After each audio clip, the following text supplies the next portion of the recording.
উচিত প্রকাশ্যে। কোনো পুলিশকে দেওয়া লাগবে না, কাউকে দেওয়া লাগবে না। ফেরাউন আর নমরুদ জন্ম হয়েছে এই বাংলাদেশে। আমি কালকে রাতে ভিডিওটা দেখেছি যে শির বাজিয়ে বাজিয়ে ওরে কোরআনকে লাঠি মেরে ফেলে দেওয়া হয়েছে। এটা শুধু কোরআনকে লাঠি মারা হয়নি, আমাদের কলিজাটা টেনে ছিঁড়ে ফেলা হয়েছে, কলিজাকে লাঠি দেওয়া হয়েছে। কারণ কোরআন হচ্ছে আমরা কলিজা, এটা আমরা কলিজা। এটা আল্লাহু আকবার বলে টেনে ছিঁড়ে ফেলা উচিত। কোনো পুলিশ নেই, কিছু নেই। কিসের পুলিশ? ওরে কেন পুলিশকে দেওয়া? আমি কিছুই চাই না। ওরে মৃত্যুদণ্ড রাখবো, ওরে মৃত্যুদণ্ড দিতে হবে।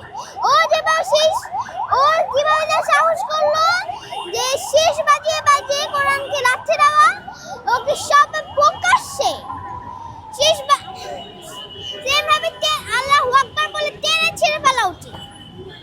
সে পাগলরা এখনো কেউ কিছুজন বলছে যে ও পাগল, ও ভালো নাই। যেহেতু পাগল, যদি ও পাগল হয়ে যায়, ওরা